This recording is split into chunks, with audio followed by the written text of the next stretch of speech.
Recording in progress.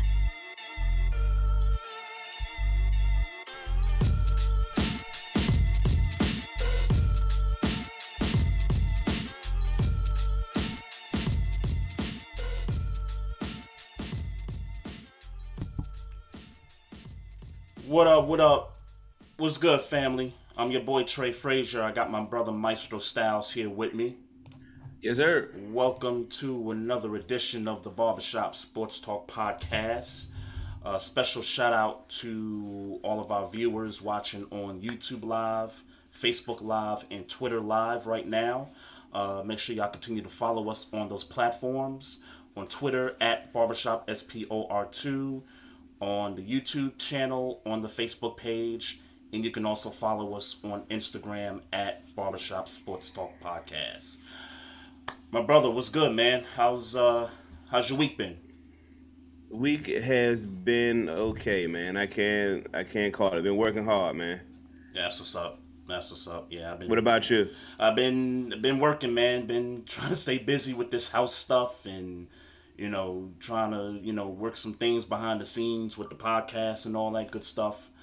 I do want to before we get started, special shout out and thoughts, prayers to all the black souls that we lost in Buffalo over the weekend to the shooting at the supermarket. Rest in peace to those souls. Also to the black families that lost those individuals. Praying for you, praying for your strength. Another one of these things, man. It's racism. It's a stain in America that this nation can't shake, bruh. Yeah. Prayers and condolences. Like you said, in a nutshell, man. It's just your hatred. You could just decide one day you want to get up and do that, and and then lives are lost behind it. Yeah.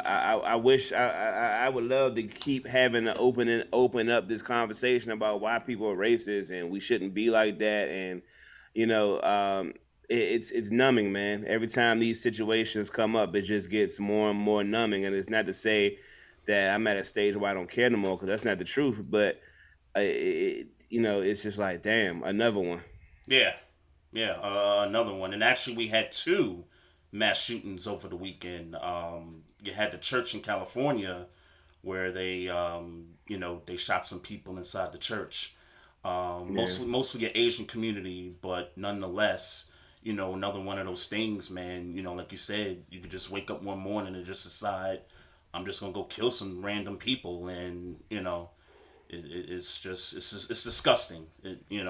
And you're right. It's almost like a numbness every time you look at these stories, but it's becoming the norm now. It's just like just another one of those things. It's just happened. It's just happened enough.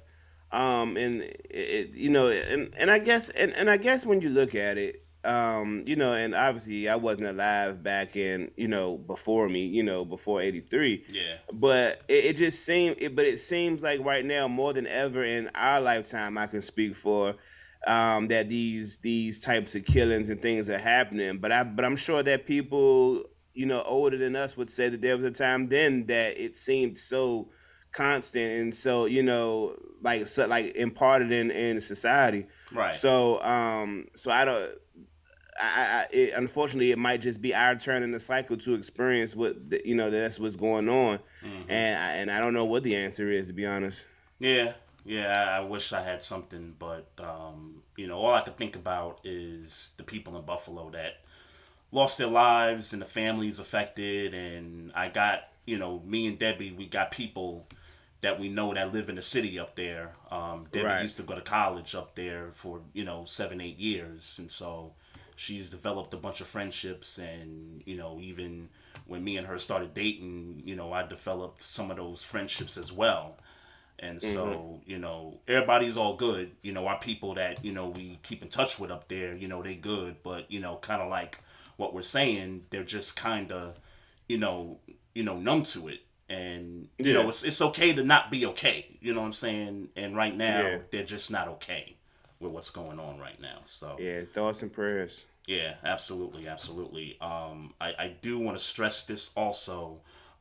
Free Brittany Griner. We still Yes, want to sir. put that out there. She has not been brought back home yet, so we're just gonna keep putting that out there in the universe, and hopefully, um, you know, less than 30 days. I know they said 30 days, but hopefully less than that. They Yeah, could bring her home. for sure. So on a lighter note, we got special guests coming up. The brother's name is Mike Patton. He has a podcast called Touring the AFC South. He's based out of Nashville, Tennessee, where one of those teams in the South plays at. So he's going to be coming on with us in a few minutes to talk about the podcast, his platform, talk a little NFL in regard to the AFC South. We'll get into some of the NBA playoff action, and we talk about some other things that's going on in the city and all that. So I can't wait for him to hop on with us. What you got, Maestro? I mean, I guess we could hit some lighter points, and I guess I should have got the negative out while we were in negative land. But you heard about Rajon Rondo, I just the heard that maybe 20 allegations. minutes ago. I just heard that 20 minutes Yeah, ago. man. I'm gonna say this. Um, I hope that ain't true.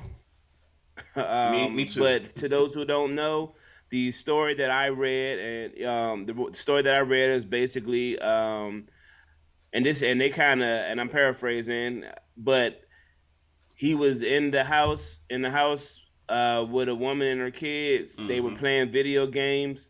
The mother asked the kid to get up and help with the laundry. Mm. Something about that set off Rajon Rondo. He spazzed out, left, came back with the gun. Asked to speak to like the kid, like the son individually, and then the daughter individually. And it like he went like he broke. He was in there breaking stuff, like and I just hope it ain't go down.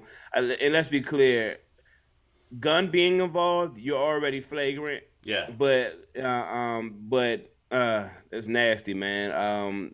It's nasty, man. And let's be clear, if you did any semblance of that, meaning gun acting out in front of the kids, all that, you deserve what come with it. But I just hope for the sake of our community that Rajon Rondo, that wasn't what you did, man. Because even if Shawty was tripping, I don't know, I don't care. Yeah. Nah, man. I hope you ain't go out like that, bro. I really do. Yeah. And I just heard on the TV that the police did come by the crib, and it looked as if, you know, everything was all good, but they didn't check. They didn't press no charges. The police left. Rajon Rondo, as it stands now, is a free man.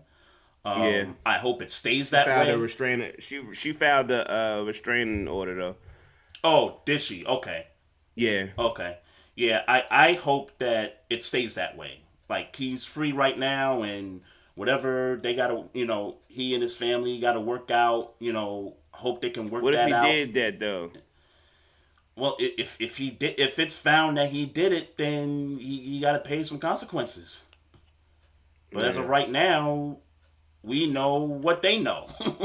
You know what I Right. mean? They be in the media. And less, and less, to be honest. Yeah, right. So, all I know now is they didn't press charges. He a free man. I hope it stay that way. I hope that that's not I true hope he ain't do it. in I'm not gonna regards say I to hope he that. stay a free man. Yeah. I'm not gonna say I hope he a free man, because if he did it, then he should sit down for a minute. But I'm gonna say I hope he didn't do none of that. That's what I'll say. Okay, yeah, that makes much more sense. But yeah, I just hope everything works out in their favor, and that Yeah. nobody else, no one gets hurt. More importantly, everybody stays healthy in this regard. Hmm. So, Yeah, in AB in Antonio Brown news, I was just about to bring that up. yeah, I'm not going to speak on the Keisha Cole saga, There's a but Keisha Cole uh, saga? yeah, okay. Well, now I'll speak briefly about what I can retain Because I from it, remember because he was in the video. I remember that. well, they did a song together they did a song together on Oh, I that didn't know on his that. yeah, they did a song together on the album. I didn't know But that. in short, Keisha Cole put up some posts basically saying I miss you, referring to AB. Hmm. I'm sorry, whatever. I can't confirm this because but it would appear to me on glance, because that's all I was doing was glancing. It Right. would appear to me that she got AB tatted on her body somewhere. Oh, God. Um, Uh-oh. I'm saying appear because like I'll admit that I just glanced. I hope that's not the case, but whatever. Um, but Oh, all that man. this, but to the point that I was talking about, because he even went on like later on today. He went on, was like basically nod, like basically played her, Hmm. and she replied like, all right, basically I got the message, cool, and I would guess that would be the end of whatever that relationship was. Yep. Um, but the more important and relevant to our show Hmm. is that Antonio Brown tweeted, "Just let me retire as a Steeler," um, and there's a lot of mixed reviews about it. And As what it should Maestro be. says, but should it? I take that can go two different ways. So my reaction to the tweet was, okay, either he wants them to sign him for like a day and then he could just I think have that's all it his, is. swan song, whatever. Yeah, Or or the nigga still wanna play and he wanna go back to play for the Pittsburgh Steelers. I mean, you could look I at don't it two think. ways. I mean, yeah, you could. Yes, you could. To answer your question, I yes, would you lean could. more towards he's not playing, that he wants to sign that 1 day He just wants contract. to retire. I That's lean what I'm more to thinking that. too. But That's what I'm thinking too. that tweet gives off different vibes, if you know what I mean. Well, it could be interpreted two different ways. That's for sure. Yeah. I don't know. Like the energy that it gave me was he think he done in the league. Just let him retire where he was the most, where he's remembered in the most positive light. Obviously, he's remembered in Pittsburgh in the most positive light. He was even though he won I a was gonna Super say it Bowl in didn't end Tampa well. Bay. It didn't end well. Well, no. I'm just saying in comparison to his different stops. Right. Hmm. Obviously, his Steelers career, his stop in Pittsburgh was the positive light. Like he was the best receiver in the league from Yep. 2013 to about 2018. Hmm. So that's the light he wants to be remembered in, and obviously that's where he spent the most time. So I mean, it would make no sense to even try to retire him as a Patriot or a Buccaneer Raider. or Yeah. Yeah. yeah, Crazy. So Yeah. obviously it would be retire him as a Steeler. So I hope, even though it didn't end well, and it's probably his fault in some respects, not totally, but in some respects, Yep. I think everybody should be able to amicably come together and say, you know what, this dude was the best receiver in the league and the best receiver in Steeler history. Period. Hmm. Yeah. Numbers support that. Now, obviously, Hines Ward, Stallworth, Lynn Swan, those types of players were maybe more pivotal as far as impact, culture, that type of thing, and still history. But if you look at the numbers, um, it's He's got AB. records, right? Like at the receiver spot, he's got records, right? Yeah. He's statistically the best receiver. Hmm. There has never been a more dominant receiver in Pittsburgh history. He should be retired as a Pittsburgh Steeler. Yep. And I I don't think will that's a conversation. and I will reiterate too, as much as it pains me to say this, he should be in the Hall of Fame on roller skates. Like it shouldn't Yeah. be no, it shouldn't be no T.O. situation. Even though it wouldn't surprise me if whenever he's up for eligibility for the Hall of Fame, that they would somehow snub him off that first ballot. Oh yeah, he's not gonna be a first ballot Hall of Famer, even though that 5 year run should make him one. Yeah, I mean, it definitely should. I mean, if you're talking about what he did on the field, yeah, Yeah. yeah, put him And in. that's all football should, and that's all the football Hall of Fame should be about, unless you was out here doing super foul shit. And Yeah. I don't know that he's done anything super foul. No, I mean, in relation to the football field, or No, I'm talking about as far as off the football field. Like, what is there? Has he done anything that would make the NFL say, even though he's that good, um, this don't look good? to Don't say the domestic violence. to the We got to plenty of the domestic violence NFL, people. and I'll say this to the NFL. Yeah, they may look at it sideways, but I just look at it as okay. He's had some knucklehead moments, but I don't think he's ever like in regard to the law.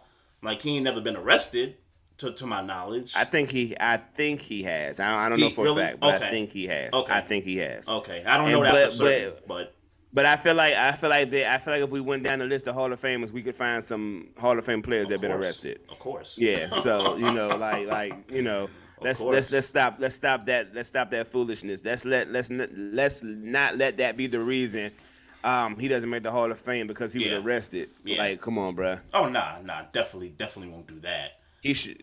I would like him to be a first ballot. I get that he probably won't be, but he should be in the Hall of Fame before his career is over. I mean, before his life is over.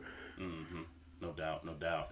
Want to say a special shout out to the homie Mo Cheese in the Facebook live chat. We What's appreciate happening? you, Mo Cheese, and we had Mo on a few months back telling us, a story and all that. So shout out to him. He just commented here. Plenty, yeah, definitely. We just talked about it. Plenty of Hall of Famers have been arrested, and plenty of Hall of Famers have done a lot worse than what Antonio Brown is, been documented of doing. So, Yeah, so yeah, um, yeah. I I forgot that tonight is the NBA draft lottery. I didn't know until I seen shout out Ashley Baker. I didn't know until she tweeted it. I didn't even know. Yeah, I totally forgot about that. And now that I think about it, it is that time. It's usually around the conference finals time where they have a Yeah, little 30-minute special before the game starts. So as a Knicks fan, for me, I don't know. I don't expect I don't expect to rise in the top three like most other Knicks fans are, hoping and praying.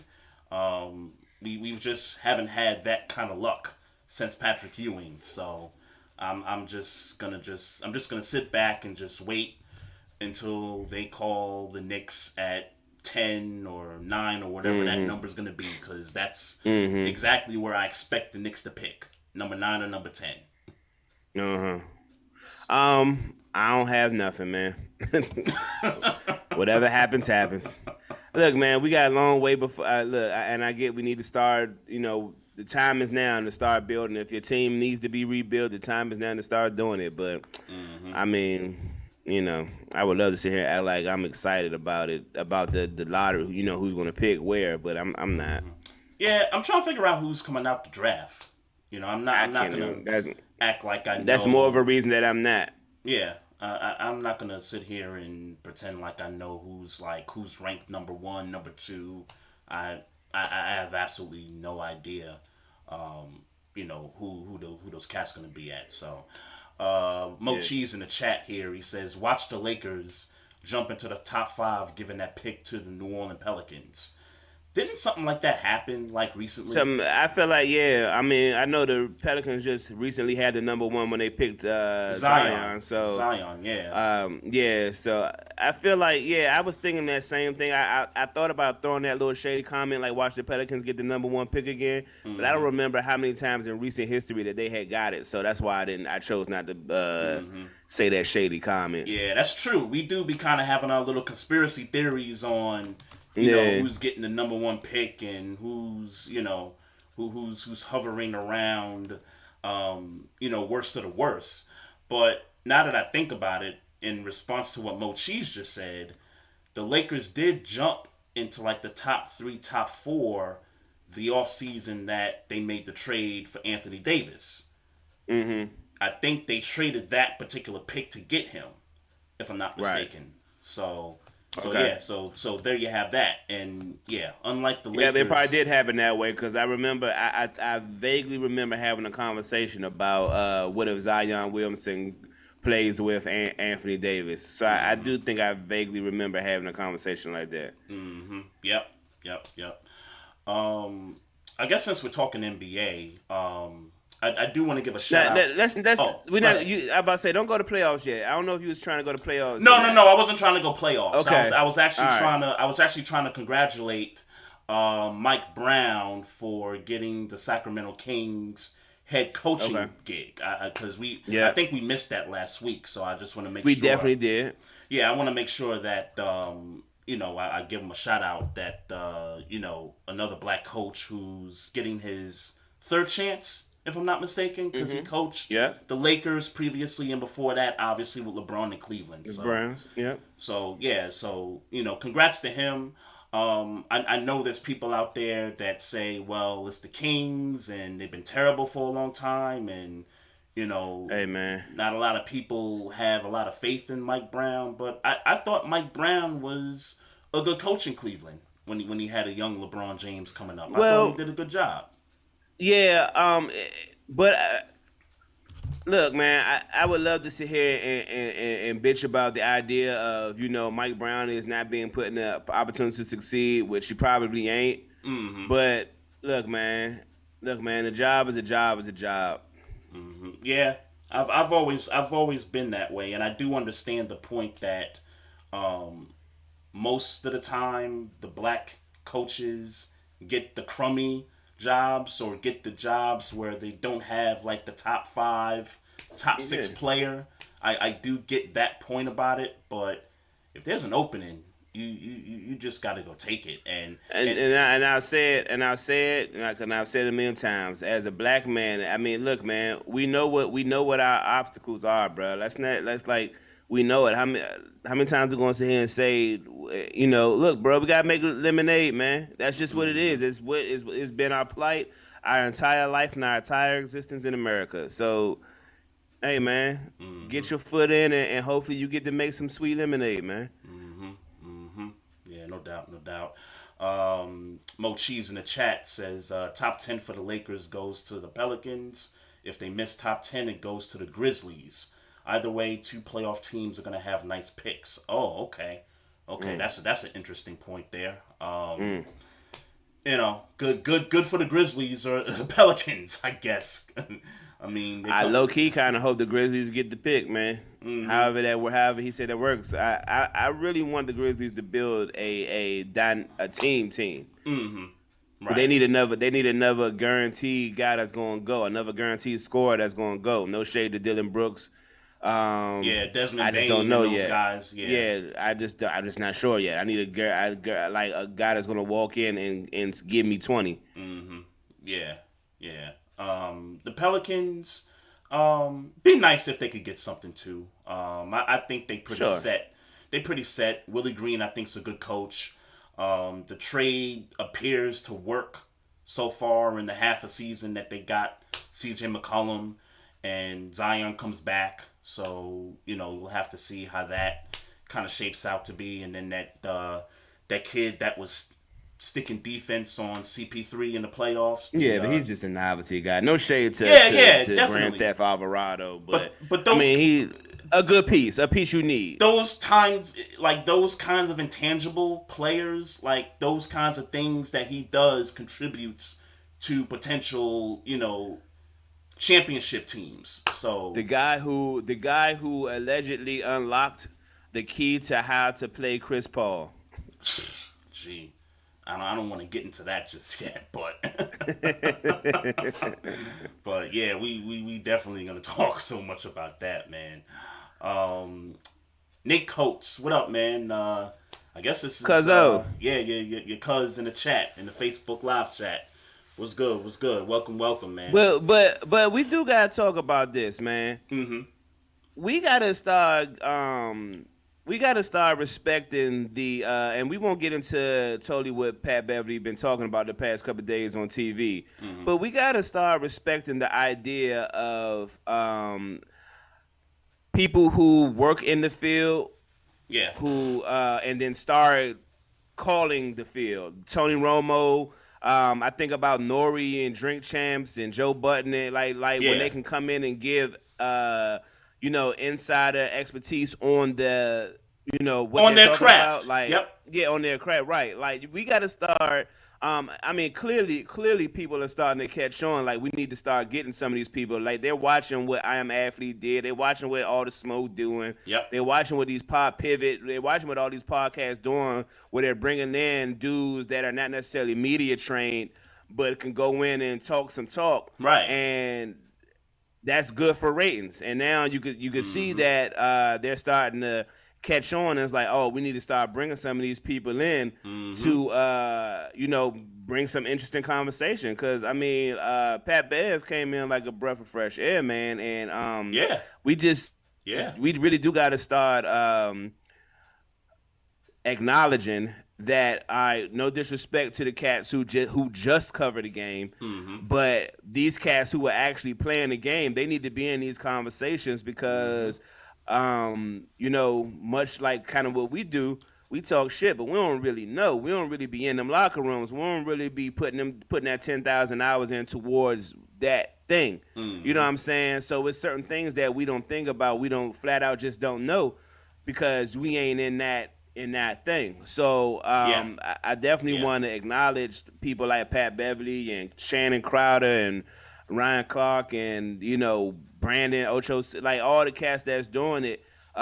Even the cats, I forget the name of that podcast with the cats. They be in the bus. They got the little tricked out bus. It's an offensive lineman. It's an offensive lineman for the Titans who does a podcast inside of like a bus. And they bring other athletes in the bus, and they talk sports shit. But like these shows are starting to pop up. Quentin Richardson does a podcast too with Knuckleheads. But it's easier. But they're getting the the LeBron James. I seen I Am Athlete just got Kyrie on their podcast the other day. Like they're getting the big dogs that media people aren't getting because straight out media athletes don't really want to talk to media personalities.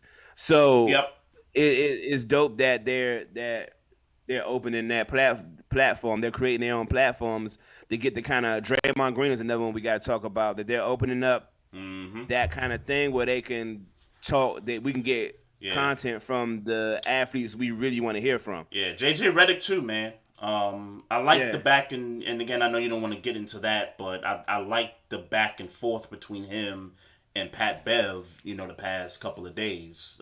That was something different. You know what I'm saying? It's like you said, it's a breath of fresh air to hear guys that actually play the sport come and talk about it, not in the mainstream way, like, rock the suit and all this stuff, but, dudes like come in as you are. Talk your talk. You ain't got to go to grammar school or you ain't got to go to journalism, broadcasting school, and none of that, none of that stuff. Just come in, be who you are. And I felt like Pat Bev, he name dropped Paul George, bro. I mean, look, I imagining that him and Paul George might need to have a private conversation, but he name dropped Paul George. And it's funny because at first he was like, I ain't gonna name no names, and then he kind of walked it back and was like, you know what, I'm gonna name it anyway. He just went right in like that. I thought that was dope. That's good for TV. It's the kind of stuff we need but don't need at the same time. If that makes any sense. Like, I mean, obviously you don't want Bama's air it out. Even when it was a point in the conversation where Pat was saying what he was saying, and Stephen A was like, well, nah, and he was like, nah, they wouldn't tell you that because all you gonna do is come on here and say it. Yeah, right. You know what I'm saying? So it's like that type of thing. Now I don't know if people gonna start watching what they say around Pat Beverly now, But I mean, cause he definitely aired Paul George out. And if I'm Paul Mm-hmm. George, cause I would imagine, I don't know, but I would imagine that maybe Mm-hmm. Paul George got some type of a relationship with Chris Paul. You know, you Mm-hmm. would think Away from the maybe. court, right? Because Yeah, at, right, right, right. cause Not at first necessarily I'm a team thinking, wait, they thing. played on a team together, and No, no, then no, I no, was no, no, like, no. yeah, But just I get what just you mean. because the circles when you Yeah. in that level of, especially nowadays, there's not a whole bunch of enemies amongst the top players of the leagues nowadays. A lot of these cats be friends. I would Oh yeah. think that Yep. CP3 and Paul George had some type of relationship. So for Pat Bev to air out something that now it's gossip. For Pat Bev to air up something that Paul George said about CP3, Mm-hmm. not knowing about what Paul George and CP3's relationship is kind of crazy. Yeah. It's weird. I again, I like it. I mean, even when he kind of backtracked and said, "Hey, I'm gonna go name names anyway," I kind of liked it in the moment, but knowing that he was gonna have But to deal with what he was gonna have to deal with on the back end, you truth be know. told, that ain't my problem though. Right, right. As the viewer, I hate to say I don't care, but I don't care. Yeah, Yeah, you do what you got to do and handle that. Behind that. So you heard Damian Lillard tweeting. was Oh, this in did you see response to Damian Pat Lillard? Bev? Basically calling him a clown. How Mm-hmm. you out? How you on here? How you on Yep. here? Airing out people personal conversations. And then coming in support of Chris Paul. Matt Barnes. Yep. Matt Barnes too, but Damian Yep. Lillard Mm-hmm. tweeted. So I mean, look, man, I guess we could have this conversation without, I guess, totally getting into the Suns series and the Suns total uh, choke job. Mm-hmm. And there ain't no way to slice it. Me, I hear people saying, "Oh, well, it's not a choke job. It was just great coaching." Nah, I mean, yeah, I'm No. not saying that it wasn't great No. coaching, but With that's a choke respect to job. Jason Kidd. With respect to Yeah, Jason with Kidd. respect to Jason Kidd, because he coached the hell out of that. That's That. still a choke job. Yeah. Y'all wasn't even shooting. Yeah, Yeah. like that's a Yeah. choke job. Yeah. Facts. Um, Facts. but to the people who, is it possible for you to be telling the truth even though you hating on, even though you got a personal vendetta with the person? Because we know clearly that Pat Bev got a personal issue with CP3, whatever it is. Mm-hmm. Um, If you but remember in one of the games, I think it might have been earlier this season last or year last season, where he in the shoved him. playoffs, Yeah, in the playoffs. Yeah, he shoved him yeah. to the floor. Like, Yeah, well, he ain't fall, but he definitely pushed the shit out of him. He had yeah, whiplash. Like Chris Paul definitely caught whiplash that day. yeah. Um, and it was after Chris Paul was cooking Pat Bev ass or cooking that team. Mm-hmm. So look, there's something there, but is it all right? I look at it like this. Pat Bev definitely does have something against CP3, but Chris Paul lost a step defensively. It's true. Yeah. He's lost a lot, more than a step, but I mean, no, I'm not going. I'm not going to sit here. I'm not. Let's be clear, I Trey. know, I'm I gonna cut know. you. I'm gonna cut you off right there. I don't want to. I don't want to go into the game yet. No, no, But no, no. I don't want to. We're not going to go into the game. Not uh-huh. at least not all the way. Right. But what I am going to say is that we're talking about a 5 bad game stretch Mm-hmm. after he was playing his ass off. I'm not going to sit here and act like because he played five straight games after turning 37 that he's not going to be the same Chris Paul he was this past year. He played like trash for 5 games. Trash, absolute trash. But I'm not going to sit here and say that we're not going to get this 2022 Chris Paul in 2023. We sure about I that? don't Though? believe that. We sure about that? I'm confident. I mean, it's all speculative, but I'm Yeah. confident. And I don't think you lose your step. I don't think your step gets lost that fast, and in that fast, and in that dire of a situation. His birthday pops up on Friday, 2 Fridays ago. Yeah. How many, whenever he just turned 37, Yeah. and then immediately after he turned 37, he started playing trash games. Yeah. I don't think. I want to be like clear about that. something. I'm not going to use the birthday as sort of a part of the narrative to him slipping in the playoffs. I'm just saying that he is a year older, and we got another offseason to go through, and he's coming back. He made it clear he's coming back. I can't honestly say that he's going to be the same. Now, I don't think he's completely fallen off the cliff just yet, but I sense that there's some slippage there. I kind of sense that there's something in this there. 5-game skid. You feel like this is the downfall of Chris Paul. I kind of sense that I should say it's starting. I don't want to say that he's there already, like he's done, like he's cooked. I'm saying I think it's starting whenever it started within these past 5 games. Yeah, it's no way that I believe that he's going to go from averaging I think he averaged like 18 and he was averaging like 23 or something like that in the playoffs. Was it 23? Okay. I thought in it was the playoffs. More like 19. I think he was averaging like 23 in the playoffs, or maybe I in the past. Okay, maybe. Okay. If it's 19 or if it's 23, I doubt very seriously that next year he's going to average 9-10 points next year. I doubt it highly. I don't think that, but maybe some of the assist numbers go down a little bit. I mean, that's not just the scoring. It's not just a part of his game now. Part of his game is also getting others involved. Let me ask you this then. Mm-hmm. Let me ask you this. Could you see Chris Paul averaging 10 and 5 next year? Not that low. I could see him averaging. Right. I could see him averaging 14, 15 points and maybe anywhere from 6 to 7 assists. I could see that being like the new Chris Paul next year. And he about to make over $30 million next year. If you Phoenix, you pay that man. Hell nah. What I mean? Nah. I'm saying he's under contract. That's what I mean by if you're Phoenix, you stick with him. Yeah, you stick with him. You have to pay him. You're not gonna cut him and then you mess your cap up like that. Nah.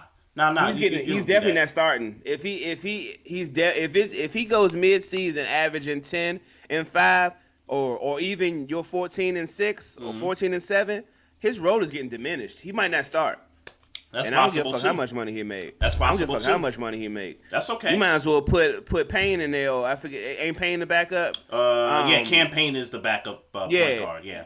I'm playing somebody younger if that's the case. Yeah. I'm playing a younger dude if that's the case. Hey, and he is he's a Hall of Famer and all those things and all those things.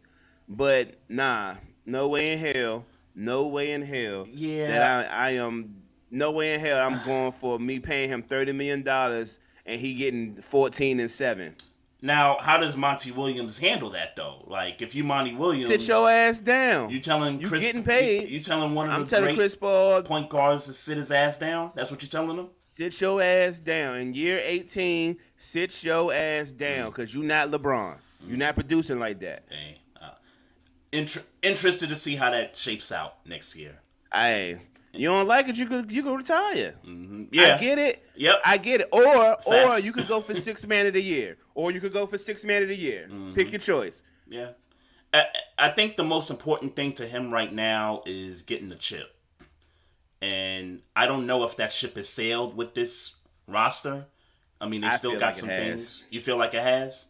I feel like it has. I don't know yet. I haven't really digested, what they got going on yet. I know they got. I know. I said because now it's got to move to Devin Booker. Mm-hmm. Now it's got to move to Devin Booker and like him. Mm-hmm. Is he a top 5 right now? Devin Booker? No. Is he a top 10? Just asking. Yes, top 10. Yes. Top 10. Yep. So freestyling. Obviously, we freestyling. Top 10. And I'm in no order. No Greek order. Freak. Yep. Greek Freak. Yep. Are we doing Jokic? We gonna go Jokic in the top 10? Okay. Jokic. Steph Curry. Luka, Steph Curry. Mm-hmm. LeBron is still in the top 5. Yep. KD is 6. Mm-hmm. Okay. You want to throw Kyrie in there? Top 10? Top 10, I don't know. But Joel Embiid, Okay, we got that. Joel Embiid. You want to throw Tatum in there in the top 10? I think you gotta. I think you have to throw Tatum in there. Yep. Um, Yeah, we need two. We need two more. we need two more than I put him there. We gotta put Ja in there. Oh, Ja. We gotta put Ja. Okay. Up there. Yep. Yeah. Okay. And Booker is Booker's 10. Booker's maybe 10. Is there anybody? I mean, a healthy Anthony Davis, is he top 5? If Nah.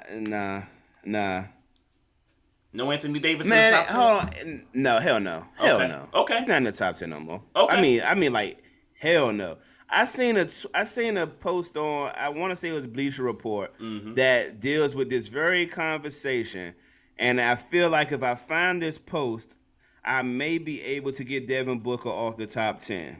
I just thought of a name. Ice Trey. Okay. That's borderline. That's debatable I right don't there. know. I don't know if I could put Ice Trey over Devin Booker because he's so small. Okay. I mean, but when you put a wing player on, I get it. He's easy to defend. I get it. But when that dude gets it going, he gets it going, and he's clutch. And he's clutch too.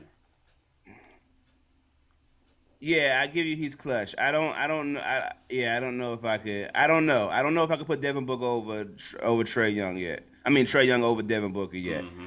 Yeah, I'm comfortable. I'm comfortable with leaving Jimmy Butler out the top 10. I'm comfortable. Yeah. He's not there. I'm comfortable with leaving Donovan Mitchell out of the top 10. If anything, Donovan Mitchell's like 11 or 12. If anything. Okay. We talked about Anthony Davis that he might be 15. You know, with the age and stuff. Dame. I know he's been hurt this year. Is Dame Lillard better than Devin Booker? I think he's better than Devin Booker right now, and I think maybe that's not gonna be the case after next year when Dame gets a little older. But I think right now, Dame's better than Devin Booker right now, bro. That dude's range, bro. Devin Booker don't got Dame's range, bro. He can't. I disagree with that. I think Devin Booker doesn't aim to shoot that far away. Like Devin Booker's game is a mid-range game. Like Phoenix don't. I was reading something the other day that the Phoenix don't even shoot a rack of threes. Like they don't shoot a lot of threes. They're like bottom of the league in shooting and making threes. Like they don't shoot him that often. He's a more mid-range type of guy. Right. He's more of a mid-range slasher type of guy. Right. I don't think that he doesn't have the range. I think what I would say is that we don't have evidence that he can shoot that far because he doesn't. I was just about to say he doesn't do it enough for us to really gauge if he can do it or not. I wouldn't say he can't though. Devin Booker is a amazing shooter. I think we've seen Dame do a little bit of mid-range stuff. We've seen him do a little bit of it, but I think when it comes to going to the here's why I'm like being flimsy about it. Devin Booker can get to the cup when he wants and how he wants. Yeah, it's a size thing. But I will say this: all that Kobe talk. Oh, we got to shut that up. We got to shut that up. I don't want him wearing Kobe shoes no more. Like that's how I feel about it. Cause the fact that somebody came and was playing with these little Kobe comparisons, and we could put that to bed. Yeah, we could put that to bed. Yeah, I don't want to hear that. I don't want to see that. I'm with you there. I don't want to hear or see that. I don't want to hear or see that anymore. I'm with you again. There, bro. I don't care what he does unless he anything short of him dominating next year and winning the chip. I don't want to hear that no more. Couple of comments from Mo Cheese.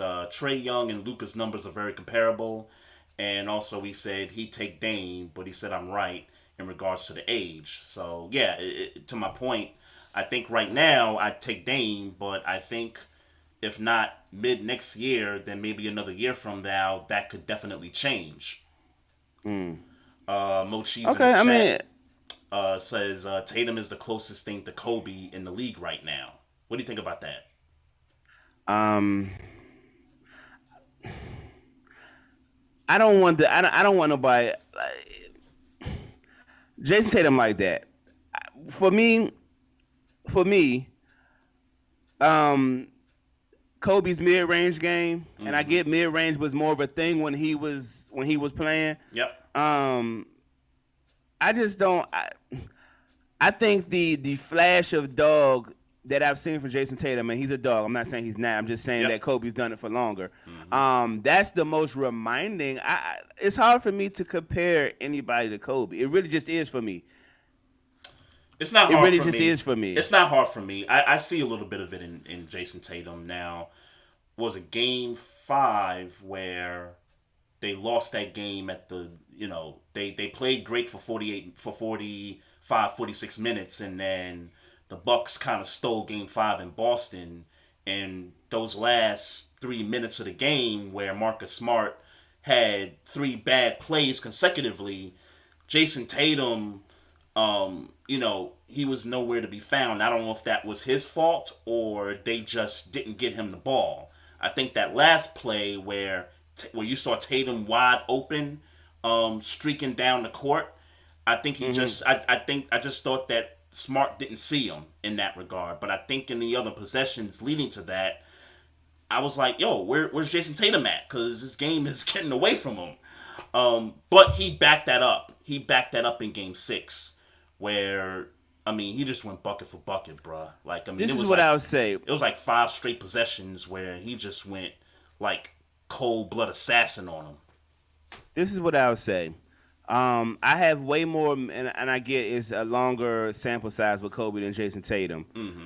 but it's way more. I have way more memories of Kobe Bryant in a situation where he could have just laid it up easily and got the 2 points. Mm-hmm. He dunked on you because that was the more emphasis. That was the dog in Kobe that everybody don't necessarily have. Like, yeah, I could easily do this layup and get the 2 points, and it would just be an easy 2 points. But if I dunk on your dumb ass, Yeah. now now you feel different about what happened when I'm coming down the lane. You know what I'm Right. saying? Like Right. it's about that dog. It's that thing that where yeah, I could just get the easy thing, but I'm gonna not only do that, but I'm gonna make you feel bad about it. Mm-hmm. Like Yeah. that's that thing that Kobe is intentional. Like I'm trying to hurt your feelings. You need to fear me on this court. I don't think there are many players in this era that have that thing where it's like, yeah, I might hurt myself if I dunk on you, Mm-hmm. but the point is going to be made if I dunk on you. Yeah. You know what I'm Yeah. saying? Right. Right. Ja Morant got that thing where it's like, yeah, I could just lay it up. I Could could. just. Yep. But me dunking on you is going to be way more vicious. Mm-hmm. He could yam it on you. He could shoot that nice floater that he got. He could do a couple of those things.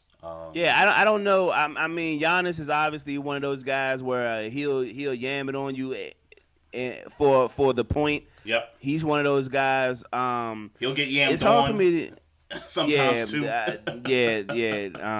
Can't be Yeah, yammed on by a 35-year that's old. Can't do that. that's my criticism of Giannis. Like I know we talked about it last week. That's my criticism of Giannis. It's like, yeah, he's the best player in the game, but it's kind of not respected because you get yammed on. Like Mm-hmm. this ain't the first time. This ain't the first time he had been getting yammed on. Back Nah. when we was trying to crown him before he was really crowned, Yeah. he was getting yammed on by Bamas. Yeah. Yeah. He was. He was. I Yeah. don't know if I admitted this. I was on Twitter Spaces yesterday. I was home working and stuff, and I don't know if I've admitted this on this platform, but I feel like the Greek Freak is my favorite player that's not on the Knicks right now.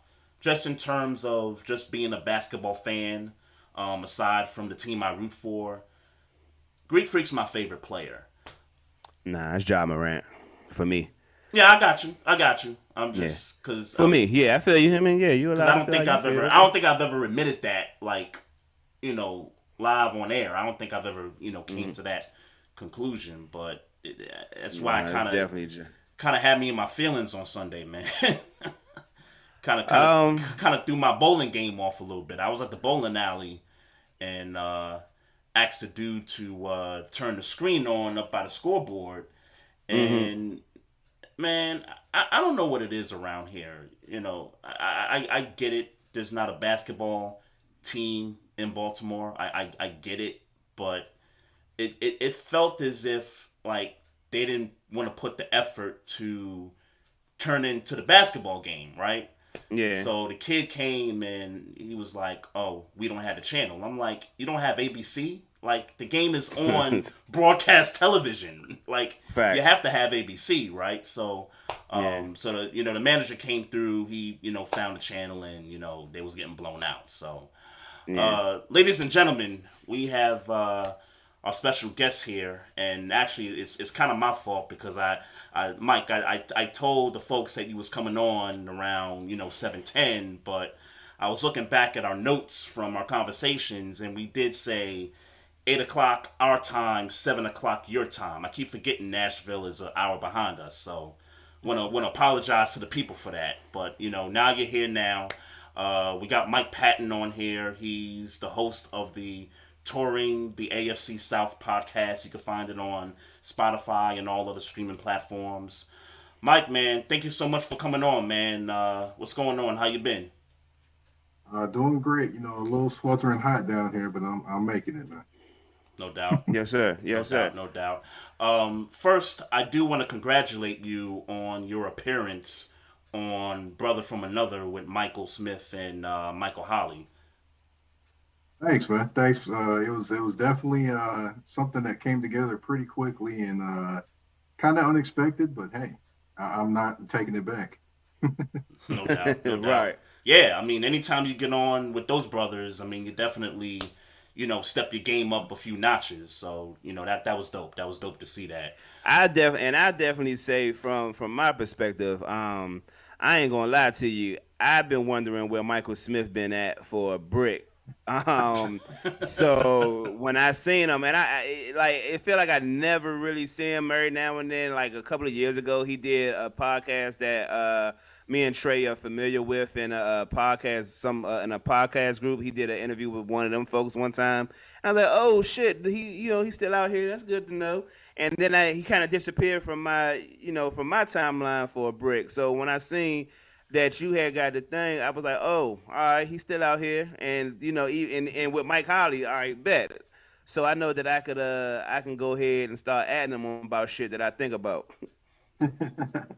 Yeah, Michael Smith is cool, man. I mean, honestly, but right before I got on the air, they came on, talked to me for a hot second, and then, Mm-hmm. yeah, I came back on. So he's cool people, man. From all the people that I know that know him or know of him, they all say he's a real cool dude, and definitely Michael Holly definitely is a good guy, man. He's reached out to me. We've talked a couple different times since that show. So Mm-hmm. Yeah, I immediately think that Michael Smith is cool. My favorite memory of Michael Smith, I'm saying like he dead or something, but is it was back when he was doing the podcast with Jamel Hill. The His and Hers joint. Yeah, and that Bama sang Tila Show Enough on the middle of the podcast. And I knew immediately that like that was like me and him would definitely be friends because nobody appreciates Tila Show Enough like me. So yeah, that's when 3 hours I knew away. I wanted to talk to this dude. Yeah. I'm 3 hours away. They Tila's from Memphis, so that's 3 hours away. Yep, them Suave House days. I'm from DC and never been too far from there, but in DC in the 90s we were real big Suave House, Rap a Lot, those types of people, like down No Limit, obviously. Down to a G to a Key type rappers for Rap a Lot, down to them types of folks. So we was heavy on those types of rappers in DC. So Yeah, definitely some rappers that I listened to growing up, along with, of course, you can't leave out 3 6 Mafia. So, yeah. Of course. Definitely. But we was particularly in my house, we was big A-Ball, MJG, obviously, Player. Definitely. Mr. Mike. Like we even did like the kind of not so popular Big Mike. Big Mike was another one we used to listen to a lot. Like we was big on the not the necessarily super popular ones too. Like we was on it back then. Yeah, definitely could say that Space Age Pimpin' is one of my favorite all-time songs. Facts. I still got it in my Get Pussy playlist. That's for sure. Hey, Maestro. Go ahead and continue with the. Go ahead and continue with him. I gotta check something in like a minute. I'll be right back. Okay, that's wild, but yeah. So Mike, man, let me. He throwing me curveball, and I wasn't expecting that curveball. But I know I tried to catch up with your previous podcast about the AFC South. Talk to me about your podcast. Well, my podcast wasn't necessarily something that I actually started out to do. I began more as a writer in terms of covering sports and talking about sports, but more a blogger. Then it developed to a writer and things like that. But podcast happened roughly around this time last year, so it's just past a year. I've been doing the podcast, so I started talking AFC South and whatever on this app that used to be around called the Haps app, and I used to talk about the AFC or the Tennessee Titans. I did a preview before the game, preview after the game, and I was thinking in my mind, like, after the season was over, I was like, I cannot continue to just talk about the Titans. I mean, I'm in the South. I see the Jaguars, I see the Colts on TV, I see the Texans. Let's make it AFC South. So name the show Torn AFC South. Started on my own, had a few guests every now and then. Then once I hit August of 2021, that's when literally, I don't know what happened, but a guest started rolling in literally every week. And now I'm up to doing 2 shows a week and still having a guest every single week. That's what's up. So what's your background in writing? Honestly, I did not go to school for writing, contrary to belief of some people that think I did, but no, I did not go to school for writing. I actually have a marketing degree. But the story behind me developing writing is my wife. My wife actually is the one anybody can thank for me writing, doing podcasts, any of that stuff, because she challenged me when we were riding back. It was August 2008, riding back from Atlanta. And listen to something on 929 The Game, and I was irritated, and I was like, I can do that. I mean, anybody can do that. I was like, come on, you got to be kidding.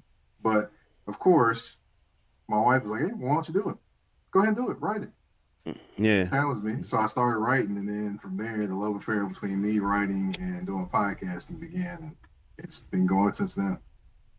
Yeah, I could tell you, man, when we first started our podcast, we was real big on we want to do the podcast, but then we want to start writing articles and stuff like that. And Trey will tell you, it gets fucking tedious to have to try to put out writing content at some type of consistent clip. Like I think me and Trey had agreed to doing it maybe weekly. And when I tell you, we were so inconsistent. It was trash, man. I definitely give kudos to anybody who can write on a consistent. If your consistent clip is once a week, anybody who can do that for a month or 2 months or God forbid, a year, you definitely get my respect because I just don't. I'd rather just tell you how I feel, and I get the importance of writing, but I ain't got the energy to be writing that. I just don't. Well, I hear you there. With me, honestly, I'm still kind of getting into more of my balances. This is, of course, my first full time on my show. My first time having that. So, I'm still getting, kind of the groove of that because sometimes I do get heavy into one and forget the other. And I don't just write about sports either. I write about things going on in the neighborhood, all kind of different things. Even I get into creative writing, write short stories, poetry, all those different things I can write. Okay. So, I can get heavy one way or the other. It's just about finding more balance so I can do all those different things and create all those different things. Because I'm a creative. So literally any idea is going to come to me. And, getting all those ideas out is a chore in itself. Yeah. I swear this is going to be the only non-sports question I ask. So I was trying to get into I didn't get through the your entire last episode. But you did take time out of your busy sports podcasting schedule to talk about the most anticipated album of 2022 that I currently have in my ear as we're podcasting right now. Kendrick Lamar, Mr. Morale and the Big Steppers. Give me your take on it really quick. I love the album. I love the album. The reason why I love the album is it's not typical to the basic album that you would hear talking about, you're clubbing, you're doing this, you got your relationship issues, stuff like that.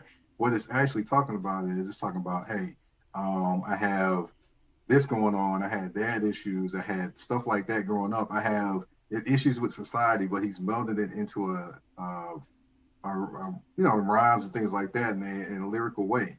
And honestly, he's talking about stuff that has substance and putting it with a great beat. I mean, he's talking about real things. And if I will say this, as black men, a lot of the things that he's talking about in this album speaks to black men. It's just a matter of, do black men want to listen or not? Because I've seen some black men that have really not liked this album. And I'm like, okay, maybe they're not ready to hear some of the truths that are coming with this. That's album. Possible. So, yeah. That's real. Man, I tell you personally, I want to put We Cry Together in a fucking museum. I want to put that song in a museum. And just, if I could just put that song in a museum to be marveled for years and years down the road. I mean, obviously there are other great songs. The Mirror joint, the one but Savior, which is Savior, Father Time is a great fucking song. Yeah, my favorite is the joint with Ghostface. That's Purple Hearts. Purple Hearts. That's my favorite. Him and Summer Walker. Summer Walker. Yes. Yeah. Yeah, man. Great fucking album, man. Great fucking album. I haven't. I try to take breaks from it just so I can clear my palate, but obviously it's like the main thing in rotation for me since Friday, and probably will be same for the. I was joking with my friends the other day that I would love to go back and listen to Future because I liked Future's album, but it's really hard for me as a 38-year-old man to go back to Future right now with the importance of this Kendrick album. It's just hard to do. Right. And just, I will say, and I'm not going to give away too much, but the Kendrick Lamar album, this album has kind of inspired a few things with the pen and pad. I will say that. Not going to give away the entire idea. Okay. Yeah. I have an idea in the works that I'm kind of putting together right now. It's going to take a little minute because, you have to be descriptive and do those different things. Yeah. Okay, MC Mike Patton. No, not that. Oh, okay. Oh, no, okay. Not that. It's going to be. About to say now. I would say this. We got beats for sale. I'm about to say we got beats for sale. I would say this. It's going to be something that you have and have not seen. I'll say that. Basically, it's going to be something that you've seen in a glimpse, but something you've never seen on a large scale event. Understand. We can't wait to see it, man. Yeah, looking forward to that. We'll get back to sports. So, the AFC South, man. The AFC South. You cover it in your podcast. Tell me about the state of the AFC South, man. And before you tell me, I'm just going to tell you, man, I don't have much hope for y'all in the scheme of competitiveness. Now hold on, before you go, Mike. So, are you a Titans fan or not? Because I think I've heard you before say you're not a Titans fan. You just live in Nashville and you cover the team. Let me break it down for everybody because I know people are like, "What? He's not a Titans fan?" But here's how it goes. All right. Before the Titans got here, I was a San Francisco 49ers fan. That has been my team since I was a kid, just like the Bulls have been my team since before they won titles, and Michael Jordan was the greatest thing on earth in basketball, and the Cubs. Those have been my team since I was a kid. When the Titans got here in 1999, I was a senior in high school. So at that point, I had been a 49ers fan for over a decade. So I wasn't leaving that team. However, I do, if the Titans are playing somebody other than the 49ers, I'm rooting for them to win. I want them to do well. But other than that, 49ers. I root for the Titans to do well because they're a hometown team. But I'm a 49ers fan. If that breaks it down a little bit easier. No, that's good enough. That's good enough for me. I am not a Washington Commanders fan from DC, and I've never been. I've always been a Pittsburgh Steelers fan. But I mean, if they're not playing us, hey man, have some joy. It's much better conversation, particularly in DC when the city is split between Cowboy and Commander fans. It's always way more interesting when the Commanders are winning because it makes the trash talk between them and the Cowboys a little more interesting, and at the Sunday football days. Definitely. I understand that, and I would say here that when the Titans are winning, when Tennessee State University football is doing well, Nashville is definitely humming, and especially Black Nashville. Mm-hmm. Yeah, for sure. So the AFC South, man, give us your spiel, man. All right. Well, I will say this: I do think it's a 2-team division right now. The Colts are there. Of course, they traded for Matt Ryan, which they kind of the Falcons kind of bungled that up by trying to trade for Deshaun Watson, and you got Matt Ryan right there, and he so I think you had to get rid of him at that point. So they upgraded the quarterback position. They still are kind of lacking, I would say, in terms of weapons outside of Jonathan Taylor and Michael Pittman Jr. So yeah, I agree. and they got solid defense. As far as the Titans, I would say they kind of mirror those teams mirror each other because they have strong running game. Quarterback, you still have some questions about. No matter what anybody says, people still have questions about Matt Ryan as well as Ryan Tannehill. So let's just keep that a buck right there. So, the running games are strong and the defenses are strong. The only difference is that the Titans have potentially more weapons, especially after the draft. They got Robert Woods in the trade from the Rams. They also picked up Treylon Burks in the draft from Arkansas. They did also pick up Austin Hooper, who was a tight end for the Cleveland Browns. Oh, I didn't know they got Austin Hooper. Yep, they got him 1 year, $6.5 million deal. Okay. And they also got Chig Okonkwo from Maryland. So he's a Jonnu Smith clone. Because if you look at the guys they got, and of course, by the way, they got rid of AJ Brown, which that's a big question mark in terms of their receiving core. Big deal, man. Big deal. Big deal. But the thing is, with the defense, with the offense, the players that they drafted, if you look at them, they're clones of people that Ryan Tannehill had his best years with. You look at A.J. Brown, you've got Treylon Burks, who is basically compared to A.J. Brown, looks kind of the same type of build. Maybe Burks is a little bigger. Then you have at tight end, you have Chig Okonkwo, who mimics Jonnu Smith, who's playing for the New England Patriots right now. And also you have Ryan Phillips, I believe, is a slot guy from UCLA, who mimics Adam Humphries. All three of those guys, Adam Humphries, Jonnu Smith, and A.J. Brown were all there when Ryan Tannehill had his best year. Yeah, best year. So they're kind of trying to mimic, to be honest, they're trying to mimic those type of players that they're bringing in. Solid defense as well. And as far as Jacksonville, you don't know necessarily what you're going to get there. They spent a lot of money. I mean, they definitely spent some money. Yeah, Christian Kirk. They made Christian Kirk like one of the highest paid receivers in the league, and it's like that's why these other guys are getting their $25 million a year.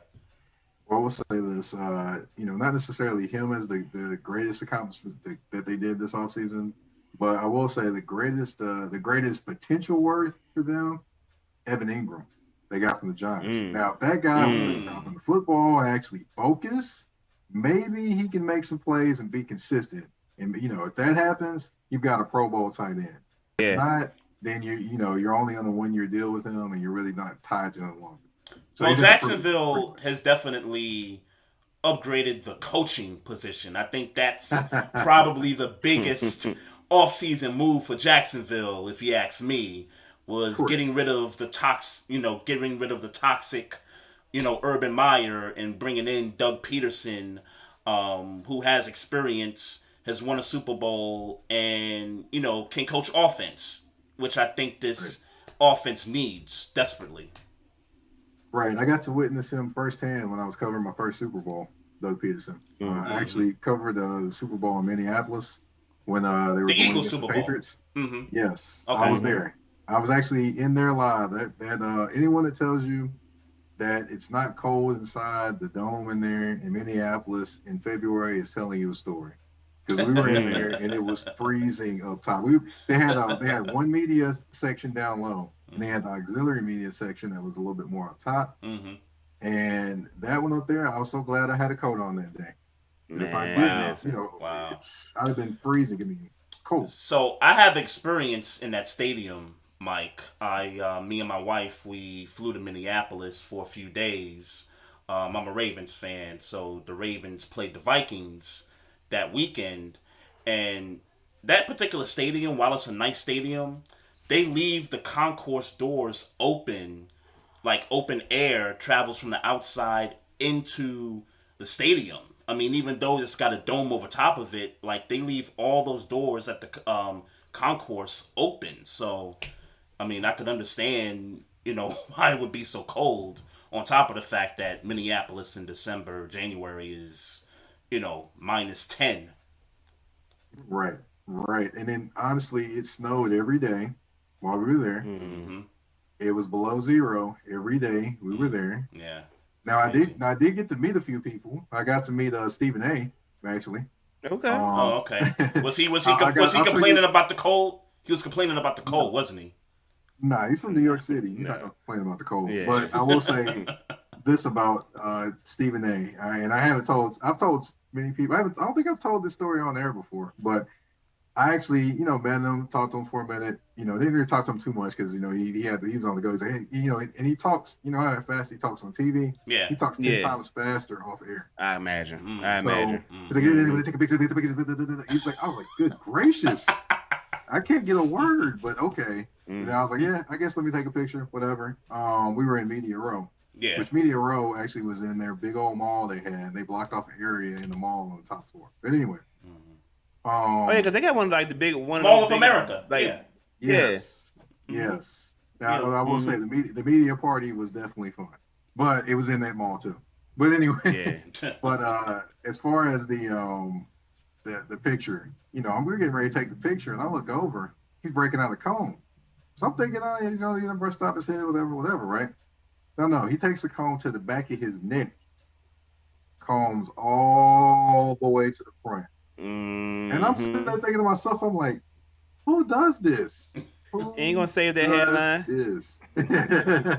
So he literally was combing from the back of his neck all the way to the front of his head. That's what's up. Wow. That's what's up. Well, at least he's aware. He ain't never been judged for not being aware about his hairline. Yeah, he don't want to let that go. I got a question going back to the AFC South. The Jacksonville Jaguars. This running back Travis Etienne, who was injured. How do you think that's going to have any effect on Jacksonville? I ask because we obviously Pittsburgh picked Najee Harris and I think a pick before Etienne, and so we snubbed. We got Najee, which works for us. But I was curious about Etienne going in. What do you think he's going to have like a first round running back type of effect on Jacksonville next year, even with James Robinson, who I believe is still there? Oh, he's definitely still there. They're both coming off injuries, by the way. Right. For James Robinson too. But what I will say about this team, he'll have an impact, especially if they use him the way Urban Meyer expected to use him, because before his injury, they were actually using him as a wide receiver too, and splitting him out some. So wow, it wouldn't, if they use him in that aspect along with a running back area,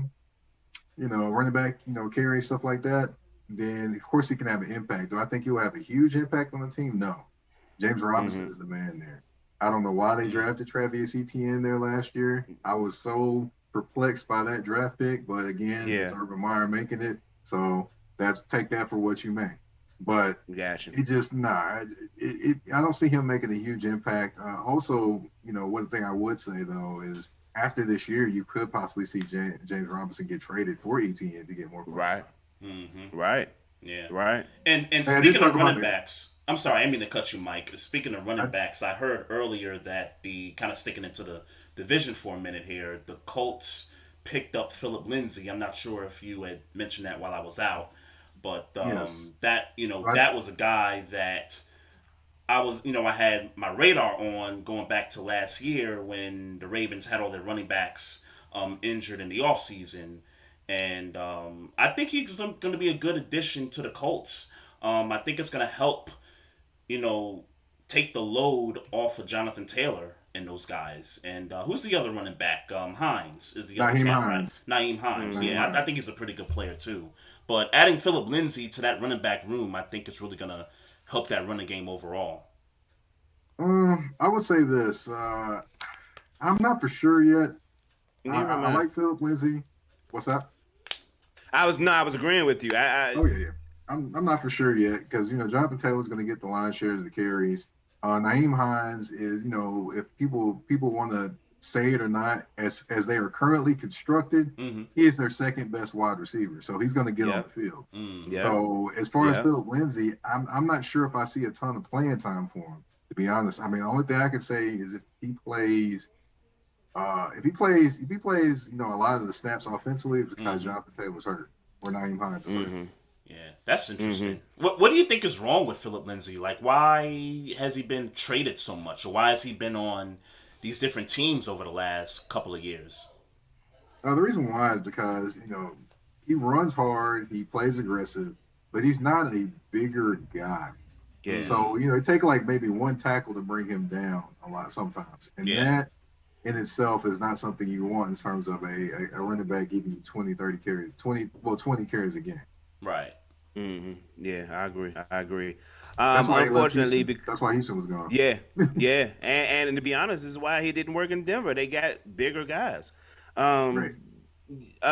Unfortunately, because you cover the AFC South, I'm going to ask, and you gotta give me some type of an answer, even if it's a bland and mundane answer. Tell me about the Houston Texans.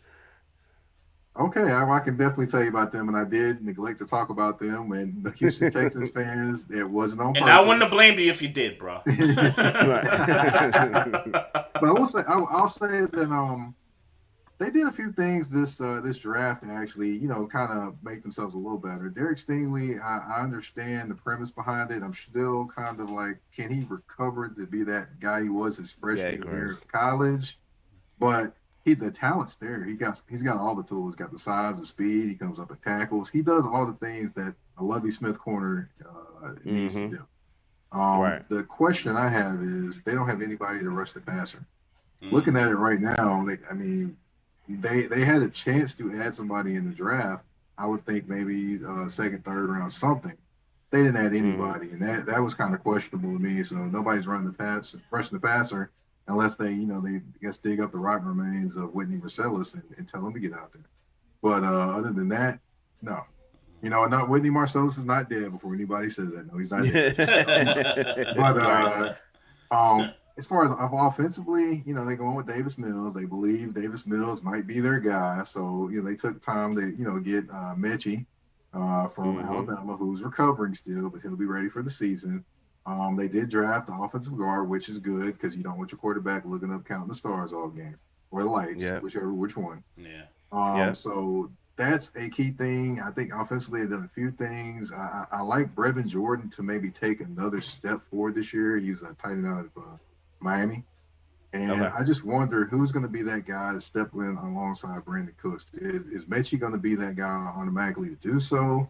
Is Chris Conley actually going to show up more than a few games? I mean, he showed up one game when they beat the Chargers, but honestly, he doesn't show up consistently. He's got that one route he's going to beat you for. That's that go route. But other than that, he doesn't show up consistently on the field. So that's going to be a question and a lot of question marks that they have as a team, along with trying to find their way. But, God bless Loving. He got another coaching job, but I don't know if this was the one he wanted. Yeah, I'm sure it wasn't. Hey, Houston fans, there you go. Just in case you thought we wasn't going to talk for you. I'll say this one quick thing though, and they do have a lot of holes on that roster.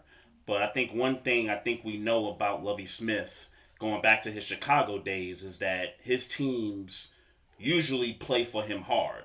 And I think he's going to get those players to play hard. It's not necessarily going to mean that it's going to translate into wins, but I think the players are going to react to Lovey and his coaching. Yep, Definitely, I agree with definitely. that. I will say this, I'm going to say something, and some people are going to look at me a little sideways when I say this. I view Lovie Smith as the black MacGyver of coaches.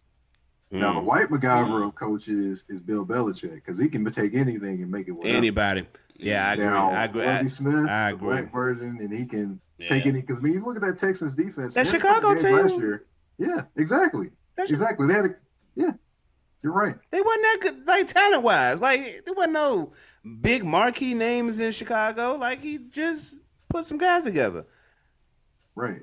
And in Houston last year, defensively, he just put some guys together. In some games, they made it hard on people, especially with Justin Herbert. You would have never expected them to beat the Chargers. Yeah. Yeah. Yeah, that was puzzling. That was definitely confusing right there. Hey, hey man, go ahead, Warren. Go ahead, bro. Yeah. I was just gonna transition to some NBA real quick, but before we kind of get into some of the playoff action, the Orlando Magic have the number 1 pick. I just saw that on Twitter. Your Wizards is number 11, Maestro, and my Knicks are number 10, which is kind of what we expected. It's kind of like what we talked about at the beginning of the show. So if you would have asked me to predict, I would have said 12. So I guess I wasn't that far. You're not far, brother. Yeah, we right in that range, brother. But I'm curious to who's got number 2 and number 3. I can't get that right this second. But let's get into the playoffs, man, and kind of going back to Game 7 on Sunday between Dallas and Phoenix, bruh. Me and Maestro, we were kind of going back and forth on Twitter a little bit, and Luka is an absolute dog killer of a player. Killer. The story too for bad me, that the kid. I'm sorry, I'm cutting you off. Too bad that the Prey didn't fight back too crazy. Yeah, easy kill. That's the story for me. The story for me is Book and CP3 with 3 points combined to end the first half. Like that ain't gonna get it done, bruh. What was your thoughts about the series? Wow, when you first watched the first 2 games, I was like, okay, this is going to be easy work for the Suns. Then it goes back to Dallas and the role players, the others, as Shaq would say, start to play. You have your Jalen Brunson, you have Dorian Finney-Smith hitting 3-pointers, you got Reggie Bullock hitting 3-pointers from the corner, you got Spencer Dinwiddie hitting shots. I mean, you got players that are role players, Brunson, all of them stepping up. And what, my question is can they carry that momentum to to Phoenix? Yeah. And they couldn't carry it for the first few games in Phoenix. But Game 7, I don't know what the heck happened, but they found something and they changed their defensive strategies, which I have to give a lot of credit to Jason Kidd for. They they made the Phoenix Suns uncomfortable in their own offense as the series went on. Great adjustments by Jason Kidd. Yeah, shout out to Jason Kidd for that too, and Spencer Dinwiddie with the 30 points also. We talked about the others showing up for Dallas. Spencer Dinwiddie deserves love and credit for that. Sorry, Mike. Look, man. Shout out to Jason Kidd, and he deserves praise. And we talked about it earlier, Trey. I got to knock Devin Booker some steps. He got to be knocked some notches down. Yeah. Chris Paul got to be knocked some notches down. DeAndre Ayton got to be knocked some steps down. I don't care. I get it. I think when you consider and I guess for me this is more of a Devin Booker criticism than anybody because he's the star of the team. Yeah, you gotta get knocked down some notches, bro, because y'all wasn't even shooting, bro.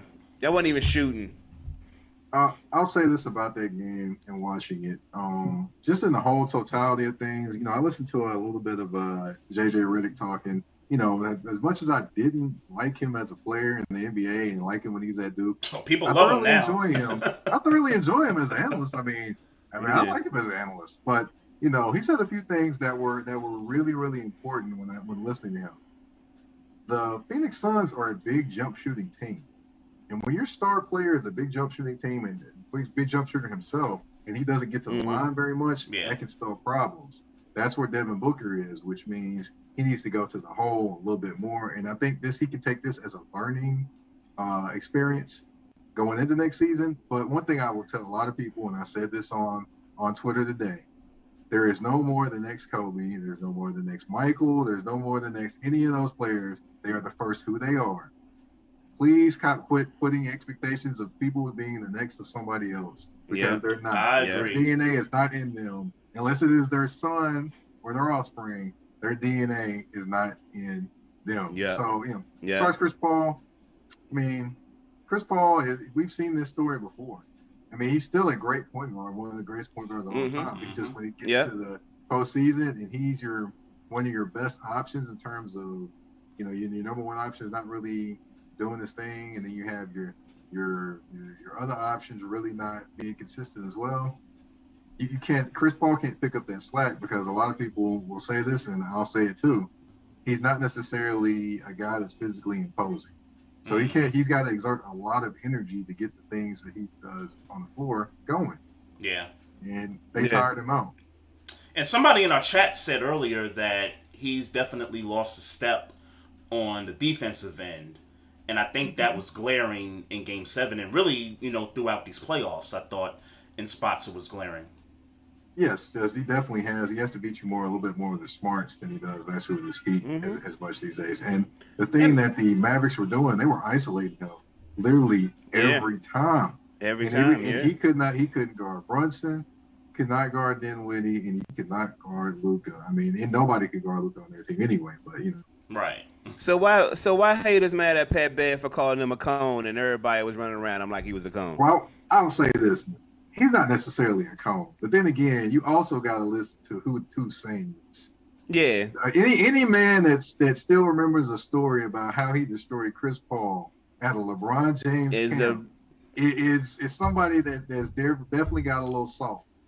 Mm-hmm. Yeah. He definitely is salty about something. He felt some weight about him, yeah. And so it kind of, if he wants to, a tip for him, if he wants to continue to be an analyst, take your personal feelings out of it in some instances and be an analyst. Don't be a personalist, which is what he was doing. So, I mean, I agree with you. In the long term of him being an analyst, I 100% agree with you. But the shade that's going on right now, I like it. It's entertaining. But and Maestro, low key, not to cut you, but low key, ESPN loves it too. They're not going to tell you that 100%, but they loved what happened the past couple of days on set. With him going back and forth with JJ Redick, with him taking all the ammo on CP3.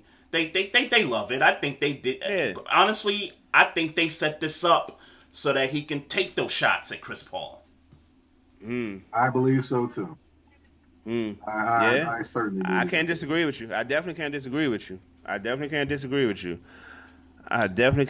So, go ahead, bro. No. You transition. I knew you transition. That's what I was about to do. Yeah.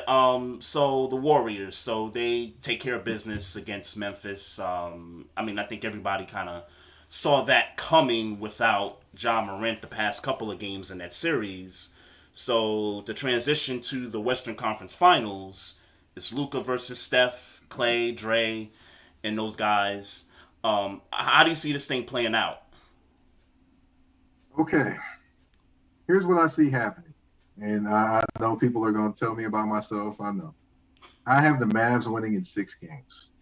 I like it. I'll repeat that again. I have the Mavs winning in 6 games. Here's why I do. I mean, a lot of people are making, saying Steph is this, Steph is doing that, but also you got to look at the numbers. Steph's shooting it a lot of times to get his points these days. Yeah. Also, Clay is not the same Clay, especially defensively. So you don't have that down the perimeter to be like, okay, if Gary Payton Jr. was there or Gary Payton II was there, I'd be like, okay, cool. The Warriors will win the series. But he's not there to take Luka. So now you got to rotate Clay, Draymond, whoever. Jordan Poole, Man. No, Jordan Poole's not guarding him. We can't have him dancing like he was on Ja. We can't. But it just, I just don't. That's one thing I don't see. I don't see them doing that. The biggest thing is all comes down to Luka offensively. if Luka's getting everybody involved and people are hitting shots, yeah, the Mavericks will win this series. If he does not, and he yells to I'm Luka, I'm going to score every time down the court, nah, they won't win this series. But I think Luka kind of got a taste of what he needed to do last series, deferring to his teammates, letting them kind of get off, and then him kind of easing into it, which he did to the tune of 27 points in the first half. Mm-hmm. But, he got other guys got going as well. And I think defensively, I think Jason Kidd is going to go at Steph Curry. And not only Steph Curry, I think he might, if Draymond steps out there and tries to guard Luka, he might have something for him too. So I think they're going to go at Steph Curry. I think what they should do is look at the remember the Cavaliers series? The Cavaliers came back 3-1, win the title. Mm-hmm. Biggest thing they did, they set the screen to get Steph on Kyrie, and it was barbecue chicken literally every time. Yeah. So I think they're going to do a little bit of that. Clay cannot necessarily. Clay's still solid defensively, but I don't think he's got anything for Luka right now. I think his size may bother him, but I don't think the lateral quickness, especially come off an Achilles tear and then an ACL tear, not quite there. For the Warriors to win, they do need the others. They do need Jordan Poole to be Jordan Poole that he's been, majority of the season. Yeah, I agree with that. But I like your pick though. I do like it. I disagree with it, but I like it. I do like it. So Jason Kidd's gonna have something for him because that's the thing. I think a lot of people are missing. Even though Steve Kerr is a great coach, he makes adjustments as well.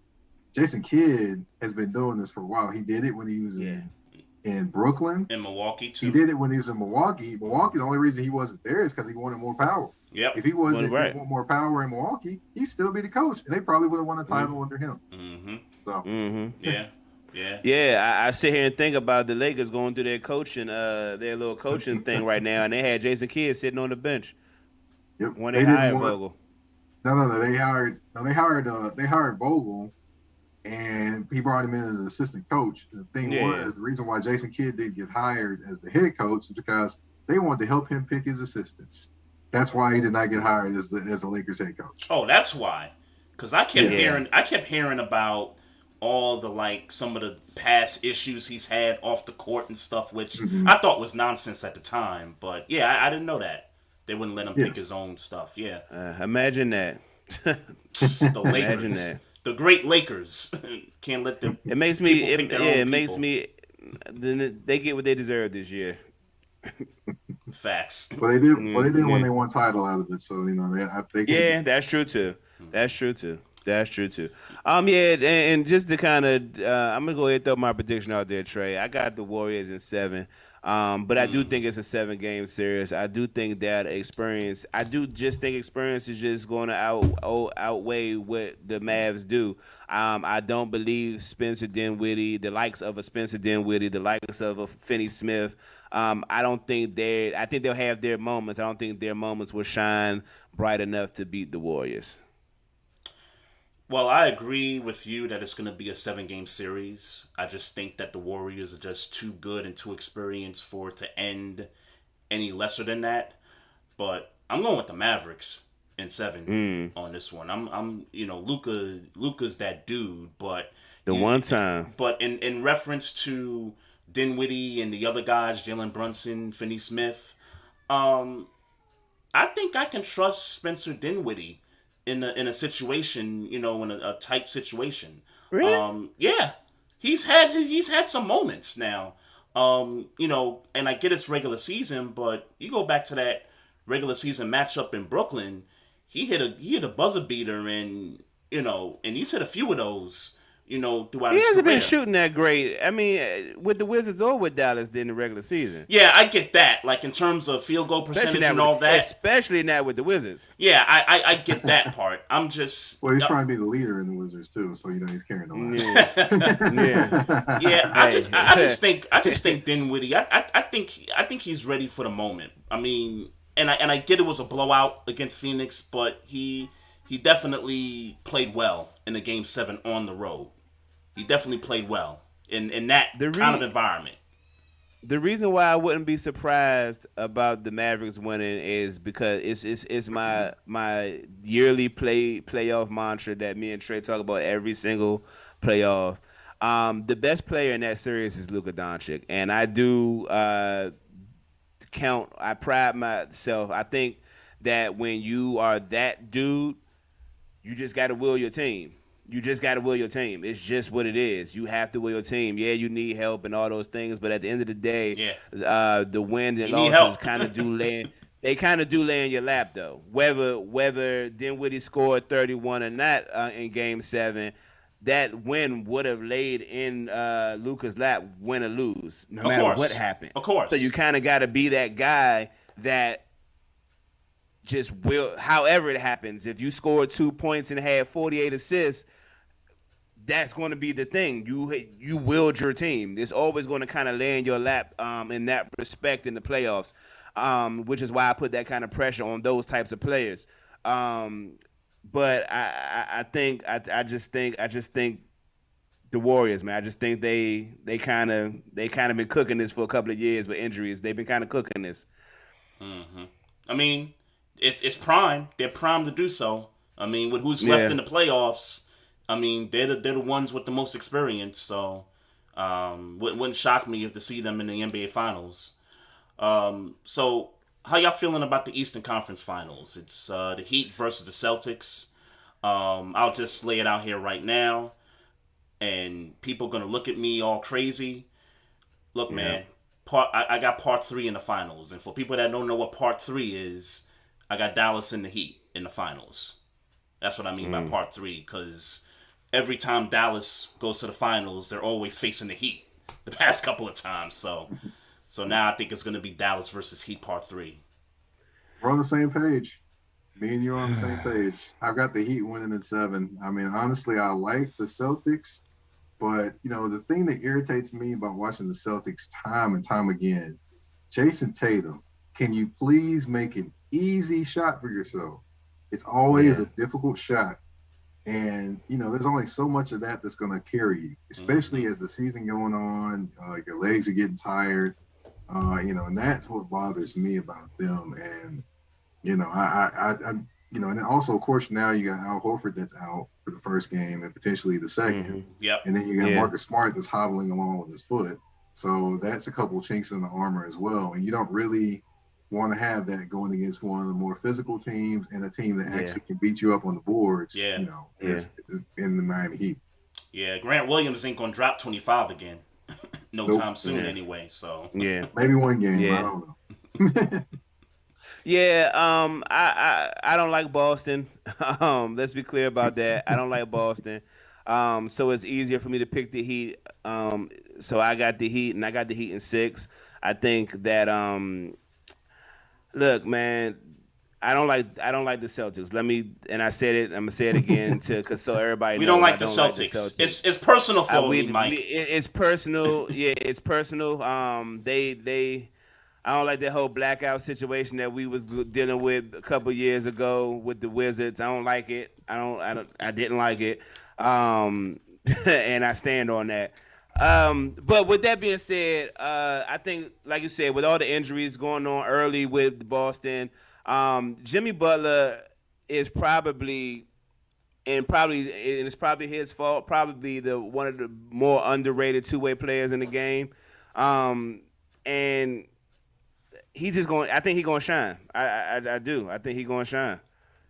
Yes. That's why he's my favorite player in the NBA. Jimmy Butler, is my favorite player in the NBA. Before that, you'll never guess who my favorite player was. Who's that? Ben Wallace. Ben Wallace? Okay. I love defense. Then I understand. I was going to say, then I understand why you like Jimmy Butler then. I get it. Yes. Mm-hmm. Yes, he's the guy that made it and built himself to who he is now. Yeah. Yeah. I can only applaud a guy that does that. One of the few dogs left in the league today. Jimmy Butler for sure. I mean, all the way, dog. Yeah. Like all the way. Not just he can score, but he'll strap up. Yeah, like he. And he averaging 29 in these playoffs right now. Right. Mm-hmm. He's upped his game from the regular season till now. That's what I could appreciate about him. So let me just throw it out there. I mean, we don't agree with who going in the West, but I like to speculate. The Heat can probably pull this off this year. Yes, I believe the Heat can potentially win the title this year. Yeah, Mm. yeah. Yes. I'll be honest with you. With whoever comes out the West, I think. Yeah, I'll be honest Mm. with you because I'm a Knicks fan, so there's a little bit of deep hatred for the Miami Heat going back, 20 something years ago. There's a little bit of that, but I like it because it's different. This Miami Heat team is a different team than the past teams. So that's part of why I'm picking them. And because I'm a New Yorker and I hate everything Boston, I just can't come to grips with myself to pick the Celtics even though they may have the best player in the series. Jason Tatum may be the best player in the series, but I can't come I can't come to grips with picking them. But here's the thing about because I and we and Mike, you wasn't you this was earlier in the episode, but we kind of did Mhm. a freestyle top 10 NBA players in the league because we were trying to decide whether we felt like Devin Booker was a top 10 player in the league, and Jason Tatum made the top 10 for obvious reasons, but um the thing about Jimmy Butler is Trey is Jimmy Butler got a history of taking those dudes that are in the top 10, but Yeah. we don't really know. Like he ain't necessarily hit his plateau yet, meaning Giannis Antetokounmpo. Yeah. And he didn't kind of shut all that down. Where we had the question, locked them up. Yeah. was Giannis really as advertised? I'll say that Jason Tatum got a long series ahead of him. Yeah, he definitely does. I mean, not only him, but I think he'll get a little bit of Strus tonight as well. So a little bit of Strus is going to happen. I would say he may get a slight portion of Bam. And, just to throw a little bit of sprinkle on that, maybe a sprinkle of Oladipo. Maybe. Oladipo not a bad two-way player. No, he's not. He's just still trying to recover and get himself right. Yeah. He had a great game against, who was it, Atlanta in the first round when he had to come in for Jimmy Butler. Yes, he did. That one game, yeah, he definitely, I was happy for him going into that game. And, I think he finished with like 19 points and 8 rebounds or something like that. So, happy to see him kind of get his feet, back under him. And I think he's going to be pivotal down the stretch in these playoffs too. Definitely. He definitely is. Yeah, I just got a few more questions for you, man. Just wanted to kind of transition over to Nashville, the city where you're at right now, and just to kind of talk about the situation with the stadium for the Titans. I read somewhere that the stadium is supposed to be $1.2 billion with like $700 million of it coming from the team and about $500 million coming from, I guess, the metro area down there. It'd be the state. The state, right? The state's actually earmarking. The state's actually earmarking $500 million. Got it. So, I bring that up not so much to talk about the stadium so much, but just to kind of bring up the point that it appears that these late '90s, early 2000s stadiums that were considered the modern day stadium are no longer that. You got the Brave Stadium, Turner Field was built in 96 and they kind of quit on that after 20 years. You got the Rangers ballpark down in Texas. They got their own facility after 20 years at the old spot. So it appears to me that this is kind of setting the precedent for other teams across the country, even if you've had a stadium currently for 20 years, that we got to get something else. We got to get a brand new one. How you feeling about that? Man, I don't necessarily like it that they're living in the public funds when you got teachers out here that are underpaid and schools that are underfunded. I don't like that portion of it at all. But getting to the stadium part of it, I mean, this is America. Yeah, I know that's what I was gonna say. But as far as the stadium, I mean, it's got so much damage to it. The last time they did any repairs or anything, the Titans actually paid for those themselves through ways they made extra money from the stadium.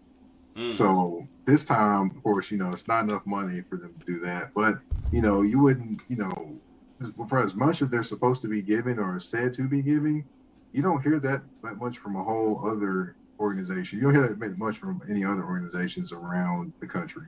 So, I mean, at least they're giving that much. But I'm wondering how they're going to cover for it. There's so many hotels coming up in Nashville. I would say the hotel tax probably.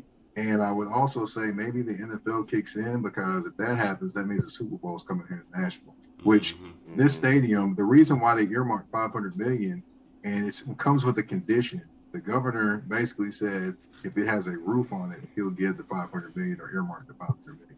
It has to have a roof on it, so that way, the state, the Super Bowl, WrestleMania, all those different things can come here.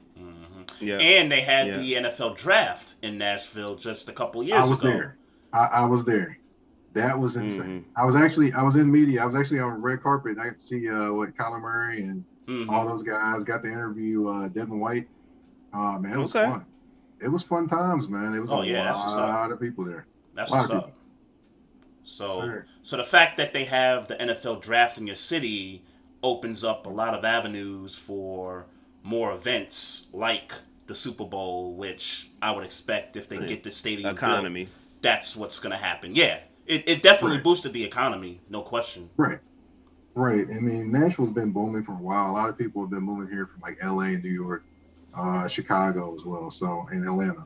So, definitely is going to continue to boom, and that would just take it to another level.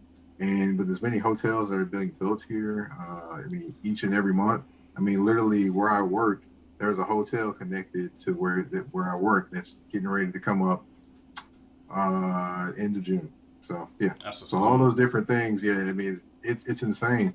All the hotels, we got a W here now, we got Virgin Hotel, we got all those different things that are here in Nashville that, if you look back maybe 5 to 10 years ago, we're not even here. Nashville is one of those places that's on my list to come visit, and I got some people in Atlanta. Go to Jefferson Street. Jefferson Street? Yep. Okay. Yeah, Jefferson Street's historic because you have Fisk, Meharry, and Tennessee State all on the same street, which are all HBCUs. And Meharry's a medical college, by the way. That's what's up. Okay. I told my mother, because she lives in Atlanta, I told her whenever I come see her for a week, I know that drive is only like 3 hours, and that could be like a day trip for us. So I don't know if you want to make that a day trip over the mountains, man, because you Chattanooga, you got to go up in the mountains. Okay. No, you don't want that to be a day trip and a night trip. You don't want that night trip. Oh, okay. All right. I'll take your word for it. I don't like the word mountains. Yep. I don't even like that word. Word. They call it going up on old Mount Eagle. And you're gonna go up it. It's pretty nice going up it, and then going down it. Yeah, you're gonna be hugging your brakes going down it. I wouldn't say you're gonna be like on them, but you're gonna be. You can't come flying down the hill, because if you start just regular push the acceleration, you're gonna really be like you're gonna really hit like 100 miles an hour going down it. Yeah, definitely not. So, Mike, the other thing that's potentially going on in your city, so you have the likes of Eddie George, Dave Stewart, Justin Timberlake, and a few other people affiliated with the area forming a business, a joint venture to potentially pursue a Major League Baseball expansion team, which would be the first minority-owned baseball team in league history. How do you feel about that, and what do you think the chances are of the city getting a baseball team? Honestly, I don't know, because the biggest thing is you got to figure out where you're going to put them. Right now in downtown Nashville, you really don't have a space to put them. There's no space near the Titan Stadium. People talk about Lincoln Stadium during the water, all those different things. I don't know if there's space to put them in. Honestly, you might have to do the stadium outside the city, which is not what they want to do. However, there is one place that's near the stadium, but they haven't been able to get this guy to sell his property for years. It's it's a trash dump, and they have not been able to get him to sell that trash dump in years. And it's near Titan Stadium. So if that happens and he's able to sell that and they're going to give him a check for that, yeah, I can see that happening. But if not, I'm not for sure I see it happening. I think it may be a lost cause for a while, to be honest. And also, they just built a new AAA ballpark, a brand new AAA ballpark for the Nashville Sounds. Not too maybe like 3 or 4 years ago. Mm-hmm. So, and that one can't expand to be a major league stadium because it just doesn't have the wherewithal to do so. So, so honestly, I don't have high hopes for it getting here. You know, it could happen, but I don't have high hopes for it. Gotcha. Yeah. Gotcha. No doubt. Would love to see it happen for some black people though. So. Yeah, in terms of nice. the ownership part of it, I would love to see that happen. Right. It'd be nice, man. You know, Eddie George already is making waves over at TSU, so why not make him on the baseball field too? Mm-hmm. Right. Exactly. Right. Exactly. Right. One last thing for you, man. The Titans have been in Nashville since '99. I want to know who your top 5 Titans of all time are. I got my 5. I'm sure Maestro's got his 5 too. I don't. Now I want to say this to all the people listening. Mm-hmm. I'm not going to bring any Oilers into this. I was just about to say that. Be Titans. Okay. I was just about to say that. I'm glad. Now there will be players that play for both. There will be players that play for both. Mm-hmm. But I'm not bringing just full-time Oilers in this, so there will be no Warren Moon in this one. Yeah. However, I will say one guy that was a Hall of Famer that stayed here for a while is Bruce Matthews. I could put him in there. So he's one. Okay. You've got Eddie George. Mm-hmm. Then you've got give me Eddie McNair, of course.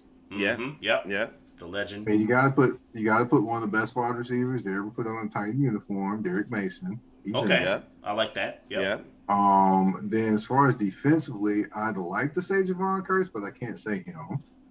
But I will say a guy that nobody really talks about, but he had a stellar career with the Tennessee Titans. That'd be Keith Bullock. Yep. Keith Bullock. Mr. Monday Nights. That's what he used to call himself. Keith Bullock. Yep. Yeah. You're right. I damn sure do not think about Keith Bullock. I started to say Blaine Bishop, but I was like, nah, I can't say him. Let me go with Mr. Monday Night. You have truly been covering the Titans to put Keith Bullock over Javon Curse, not because Keith Bullock didn't have a great career, just because of all of the hype behind Curse. Right. I mean, Curse had a great rookie year, but after that, he couldn't really stay healthy all the time. Same thing happened in Philly. Random question. I went to school with Randy Starks, who drafted who the Tennessee Titans. I remember him. I met him before. What do you remember about him? Man, he was a stout guy inside, man. Powerful guy. Yeah. If he ever could have harnessed it to where he could do that all the time, he would have been an all-pro easily. But he had power, speed, and he could do some things. He just didn't. Well, I would say he wouldn't do it. He didn't do it all the time, I would say. Right. I just think about. I always tell this story, man. I'm in class, and he got to talking to one of my homies, and as an adult, I realized that even if all 3 of us would have jumped him, he probably would have still grabbed somebody and busted their ass. But it's hard to tell me that at 16, 17 years old, we thought we was going to whip the dog shit out of him in high school. I don't think it would have went our way. But as an adult, I don't think it would have went our way. But we definitely had plans to jump that big motherfucker one day, and he ain't come outside. And it probably was better off for us. Right. Spend your life. But to get back to your list, Mike, I like your list. For me, it's Eric McNair, it's Eddie George, it's Derek Mason, Keith Bullock. I got one name that's different from Bruce Matthews. Yeah, I know. I'm sorry, Derrick Henry got to be in my top 5.